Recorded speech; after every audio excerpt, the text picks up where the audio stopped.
this? Well, I have anxiety. Well, I have depression. Well, I have ADHD. And it is your responsibility, once you get that diagnosis, to start implementing skills and strategies to help you. If you are using it as an excuse, if you are using it to get out of things or to avoid things, you could be weaponizing it. Parents, listen up. Even parents with adult children, okay? If you are allowing your child, adult kid, whoever, to sit in bed, lay in bed, be in the dark all day, be on their screens, be on their video games all day, you are enabling it.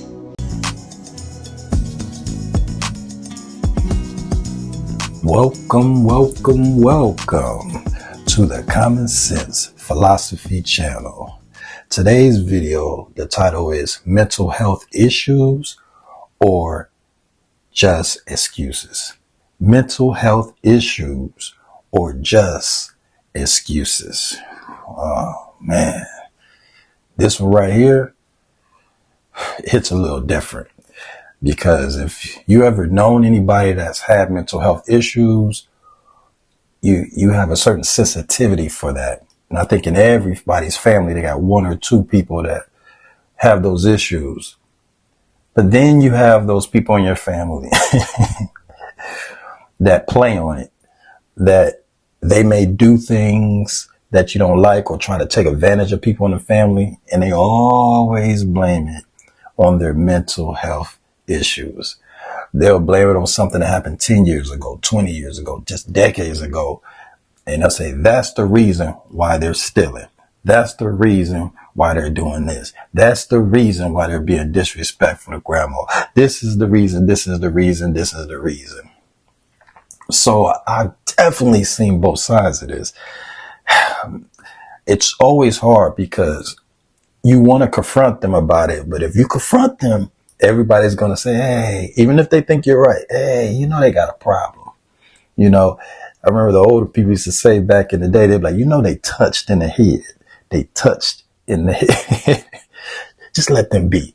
Or this is the one I know everybody heard before. Well, you know how they are.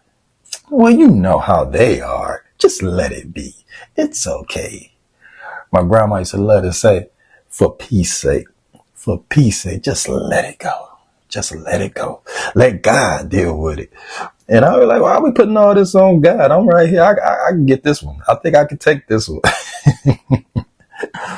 So I've definitely seen both sides, the extreme of people really having situations, and also people playing around with it and acting like there's an issue when there really wasn't. They were just able to play on the emotion of it. And I don't think that's right. You know, as soon as everybody start, you know, 2 or 3 start to gather and they tell, now they're like, oh, I'm going to counseling. And, you know, they're on their journey of counseling now, but it only lasts long enough just for you to get off of them. It's like how people go into rehab. They only go long enough so you can get up off of them. And the next thing you know, they left rehab early. So for those that are for real having health issues, mental health issues, and you're dealing with it, I salute you. But for those that are using it just to take advantage of people and play games, I'm gonna say, you need to stop that. And also I want to send out, salutes to everybody that's coming to the Common Sense Philosophy channel. Keep coming, keep showing love, like and subscribe. Tough love saves lives. Consistent parenting saves lives. I've worked with and even know people in my personal life who get away with murder. Well, he's got depression or she's got depression.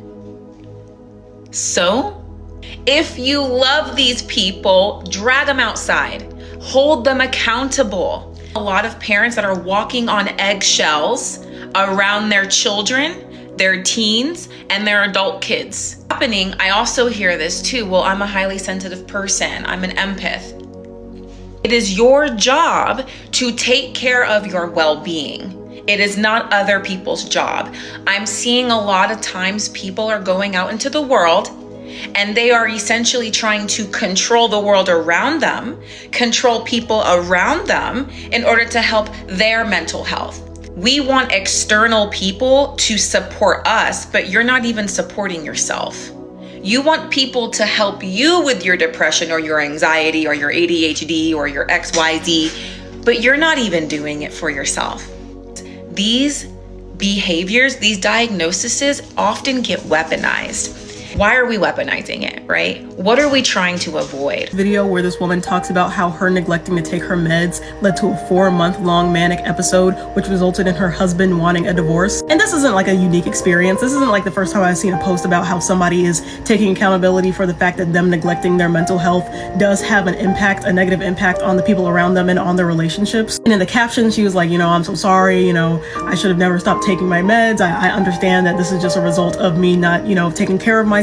Her husband wanting a divorce is just kind of the result of this. We live and we learn and we all make mistakes. So she's taking accountability. I've seen a couple other posts of people being like, I've neglected my mental health. It turned out badly for my partner and they didn't want to be in a relationship with me anymore because it was negatively affecting their mental health. Even though it's like a sad experience, common experience, good to take accountability for it. But tell me why I got in the comments and people were like, I don't even know how to explain it. People were saying that her husband wasn't fulfilling their vows and that he should have stayed with her through sickness and through health. And if he was really her person, like nothing in the world would make him leave her. Just because you are mentally ill and the negative impact that you may have on somebody or your own relationships come from the fact that you are mentally ill does not mean anything when your mental illness starts to negatively impact the people around you. Mental health industry, it has done an amazing job at raising awareness, but a terrible job at promoting growth. Instead of helping people build capacity, it's created a culture where identifying with struggle is more important than overcoming it. We've made it uncomfortable to challenge certain narratives because they're tied to identity, so much so that if you push back, people assume people assume that you just don't understand. But here's what I know. Understanding something doesn't mean you have to live by it. I'm Black, so I already know that they're against me. Yes, systemic barriers exist. History is real, but when did your entire existence become a reaction to oppression? When did you stop seeing yourself as someone who builds and instead as someone who is constantly blocked? Strength isn't just about pushing through. It's about refusing to let obstacles define what's possible for you. I could say that I'm a woman, right? As a woman, you have to work twice as hard. You're expected to do all of the things. But does that mean that you accept exhaustion as a personality trait? Who told you that proving your worth had to come through suffering? Strength isn't about constantly overcompensating. It's about knowing when to stop performing and start demanding. As a trauma survivor, maybe you say, I can't handle negativity. Healing isn't about removing every trigger. It's about building the capacity to navigate life without crumbling. If you only feel safe in controlled environments, you haven't healed. You've just rearranged your world to avoid discomfort. And that's not resilience and/or strength. That's avoidance dressed up as self-care. Mental health disorder as an excuse. Here's how I've dealt with patients in the past that have overused their mental health disorder to justify something that they're doing or not doing. Now, typically, you got two main responses to individuals who use their mental health disorder as an excuse. One, you feed into every single limitation that they present, catering and empathizing with their every need and every breakdown. Or two, you treat every single obstacle that they endure like a test for them to combat their mental health disorder, like they're going to defeat it by not being defined by it.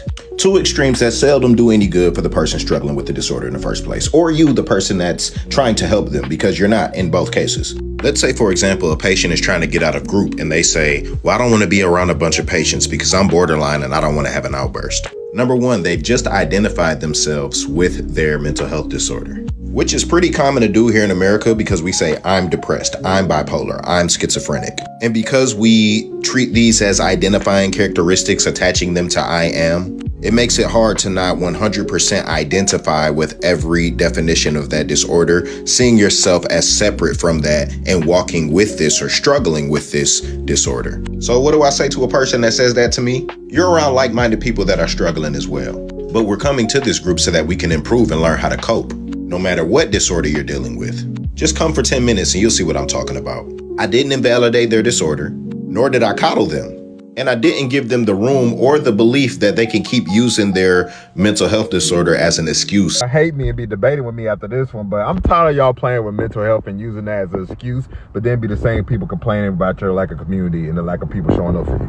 When the whole time y'all really lazy. The whole time y'all be using mental health language and turns it into buzzwords. Oh, I don't have the capacity. Oh, I don't think I'm gonna show up. That's gonna disturb my peace. I'm not in the right mental place. Like, damn, baby, it's all the time those same three. Every time it's always something. And look, I understand you can't pour from an empty cup. Like, you truly do need days to like regroup and recalibrate and just regular, just R&R days so you can refill, you know what I mean? But some of y'all, I see right through y'all. Some of y'all are using it as a way, as an excuse to get out of commitments and out of fulfillments that you already have made. And I see through y'all. And like that Fantasia say, when I see you, yeah, I see you, bro. And this is why I respect the Gen X era, or even just thinking about my childhood, and why I respect my mom so much, bro. Because like right now, I'm 27. I'm 27 right now, and there's some things I be real life tired of, bro. Like, just in life, you know what I mean? But then I gotta think about like Gen X. I think about my mom, bro. When she was 27, I was 5 years old. My sister was 2. And you couldn't even tell her tiredness sometimes, you know what I'm saying? I feel like that was a mentality of Gen X, that when it comes to like people they love, when it comes to community, they always showed up. Even if they were tired, they would show up regardless, because definitely when it comes to kids or when it comes to like people they care about, they would rather show you how much they love you versus showing how much they going through and how tired they are. That's why with all the people that's in the Gen X era that I love, like that I know in real life, like they all have community. And part of the reason why, because I don't think a lot of y'all get it. Community take work. Loving somebody takes work. Relationships take work. Hell, even having hobbies, bro, they take work. And the thing about everything that I named, that all of the above, it takes showing up. And I don't think some of y'all truly realize how selfish it is to not show up for your people, but then be the same people complaining about why people not showing up for you. To say it, but you not finna mental health me to death so you can do bullshit. You know what I mean? This is not high school. You grown as hell. You better figure your shit out, because I ain't going for none of that shit.